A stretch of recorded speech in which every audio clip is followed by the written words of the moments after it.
नेता या विधायक नहीं हमें राउर।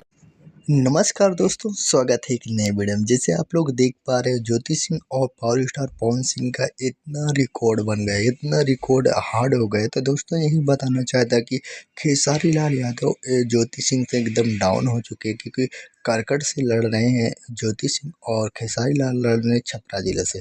तो क्या ही बता दूं कि खेसारी लाल उसकी पत्नी दोनों ने रिपोर्ट के साथ दोनों ने एम्पावरिंग कर रहे हैं। और दोस्तों मैं बता दूं, पावर स्टार पवन सिंह की पत्नी ही ऐसा रिकॉर्ड बना दिया कि अकेले ही आज मैं बता दूं खेसारी लाल यादव के एकदम डाउन ही कर दिया। मैं पूरा उम्मीद के साथ बता रहा हूँ कि ज्योति सिंह जरूर जीतेंगे और जीत के इतना रिकॉर्ड बना देंगे।